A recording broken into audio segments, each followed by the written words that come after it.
बिस्मिल्लाहिर्रहमानिर्रहीम। आज हम क्लास 10th का एक्सरसाइज 2.8 पढ़ते हैं, जिसमें कुछ नंबरिकल क्वेश्चंस हैं जो 2.7 से रिलेटेड है।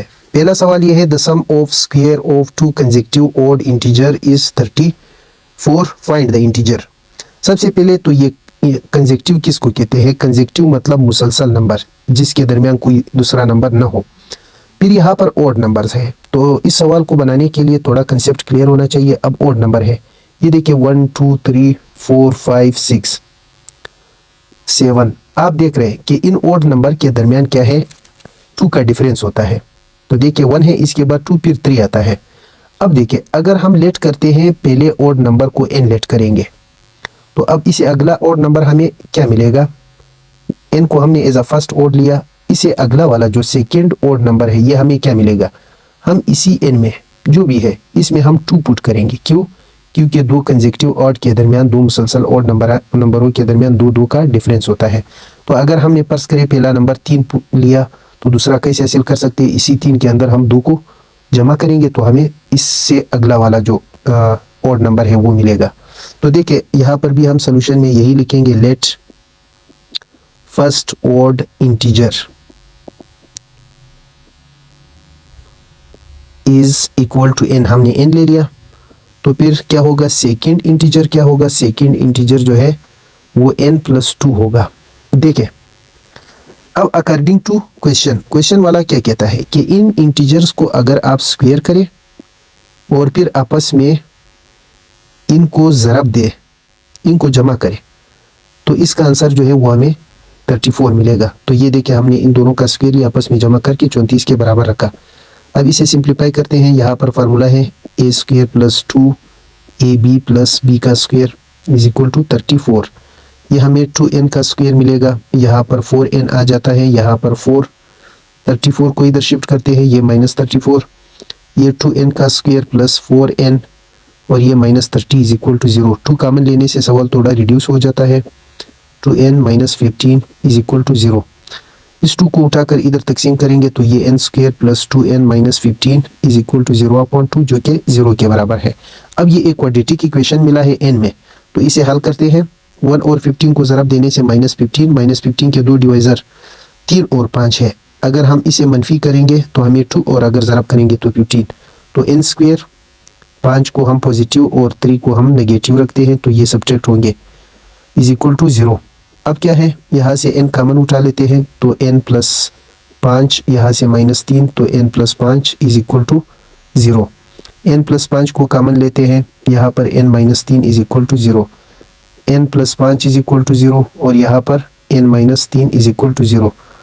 तो n इज इक्वल टू -5 और n इज इक्वल टू 3। तो हमें जो इंटीजर मिले वो फर्स्ट इंटीजर हमें 2 नंबर मिल गए ना। लेट हम क्या करेंगे, पहले n इज इक्वल टू -5 को फर्स्ट इंटीजर कंसीडर करते हैं, तो सेकंड इंटीजर फिर क्या होगा? सेकंड इंटीजर जो है वो n+2 हमने रखा है ना, तो ये -5 + 2 इज इक्वल टू -3। तो ये है, अगर पहला इंटीजर -5 है तो दूसरा इंटीजर फिर क्या होगा? -3 होगा। तो अब देखिए इसका स्क्वायर 25 और इसका स्क्वायर 9 आता है, जमा करने से 34। फिर क्या है, इफ़ अगर फर्स्ट इंटीजर जो है वो n इज इक्वल टू 3 है, तो फिर सेकेंड क्या होगा? n+2 हमने रखा है ना, तो n की जगह हम 3 + 2, यह हमें 5 मिलेगा। तो अगर पहला इंटीजर 3 है तो दूसरा 5 होगा, अगर पहला -5 है तो दूसरा -3 होगा। अब क्वेश्चन नंबर 2 बिल्कुल इसी तरह है, वहाँ पर सिर्फ 2 कंसेक्यूटिव नंबर है, तो कंसेक्यूटिव नंबर के दरमियान 1 का डिफरेंस होता है ना। क्वेश्चन नंबर 2 में अगर हम लेट फर्स्ट नंबर को n रखेंगे, तो दूसरे नंबर को फिर हमने क्या रखना है? n+1। उन्होंने सिर्फ कहा है कि 2 कंसेक्यूटिव नंबर का प्रोडक्ट किसके बराबर है? 132 के बराबर है। तो n × n+1, इनका प्रोडक्ट 132 है। तो इनको ज़रब करके और ये इधर शिफ्ट करते हैं, तो ये क्वाड्रेटिक इक्वेशन फिर इस तरह का क्वेश्चन मिलेगा। तो ये आप लोग खुद करें। एक्सरसाइज का क्वेश्चन नंबर 3 है, कहता है एक नंबर है जो 2 डिजिट्स पर मुश्तमिल है। इस नंबर के 2 डिजिट्स का अगर हम ज़रब लेंगे तो 18 आता है, और फिर इसी नंबर के अगर हम 2 डिजिट्स को इंटरचेंज करेंगे, मतलब तब्दील करेंगे, तो एक नया नंबर मिलेगा। वो नया नंबर उस पुराने नंबर यानी ओरिजिनल नंबर से 27 लेस होगा।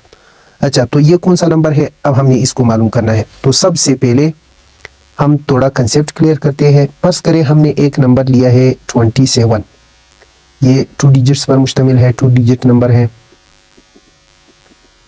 देखिए इसमें इस पहले नंबर को, राइट साइड वाले नंबर को हम यूनिट कहते हैं और लेफ्ट साइड वाले को हम क्या कहते हैं, इसे हम 10 कहते हैं। क्यों कहते हैं 10?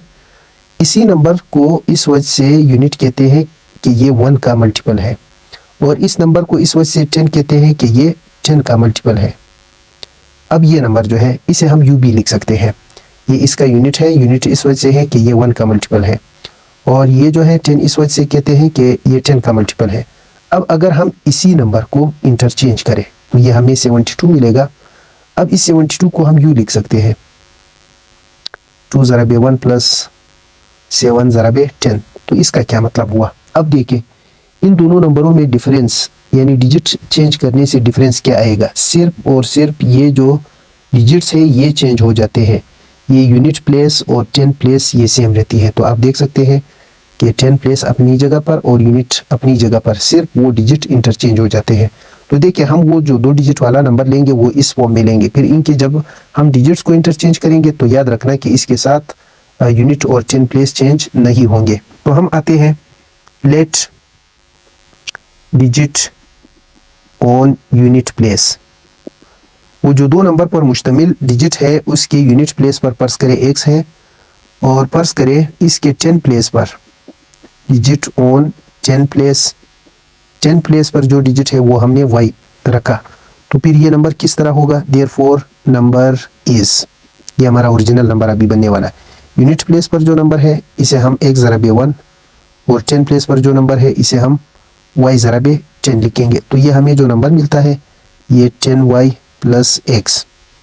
अब हम क्या करते हैं, इनके डिजिट्स को इंटरचेंज करेंगे। If the digits are interchange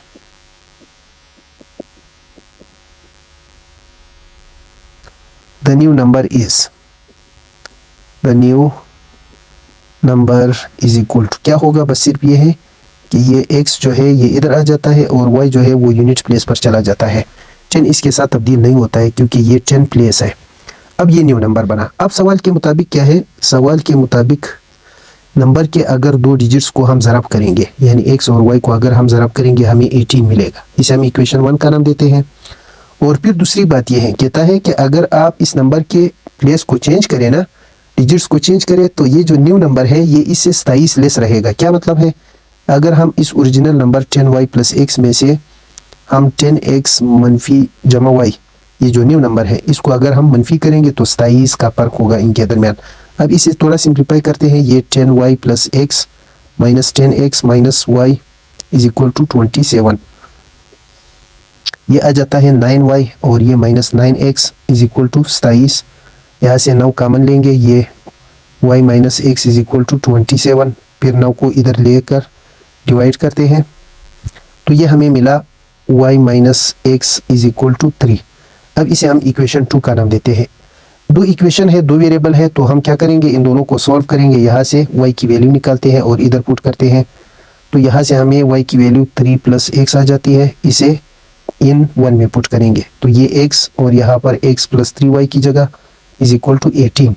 ये हमें x स्क्वायर और ये 3x, 18 को इधर शिफ्ट करते हैं, ये माइनस 18 इज इक्वल टू 0।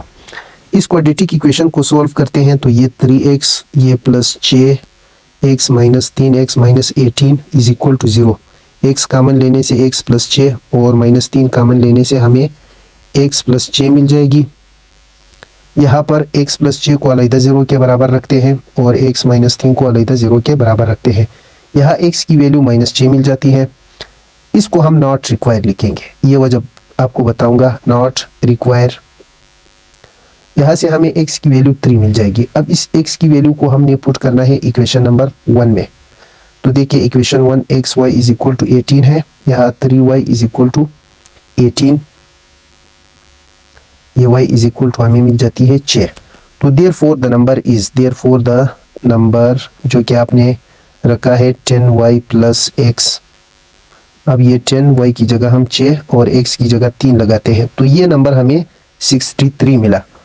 ये 63 इस तरह का नंबर है जिनके 2 डिजिट्स का प्रोडक्ट अगर आप लेंगे ये आपको 18 मिलेगा। और अगर आप इसको इंटरचेंज करेंगे तो ये 36 आ जाता है।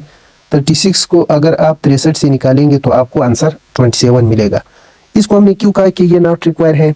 देखिए इसको अगर आप पुट करेंगे 10 और यहाँ पर -j, ये यहाँ रखने से आपको x की वैल्यू -3 मिलेगी। तो ये जो नंबर है ये -63 आता है। अब इस -63 के डिजिट्स को अगर आप इंटरचेंज करेंगे ना तो ये -36 आता है। -36 को जब आप 63 से निकालोगे तो आपको -27 प्लस 23 नहीं बल्कि -23 मिलेगा। तो इस वजह से हमने x की वैल्यू को नॉट रिक्वायर कहा। इसके जो बाकी सवालात हैं वो हम अगले लेक्चर में रिकॉर्ड करेंगे।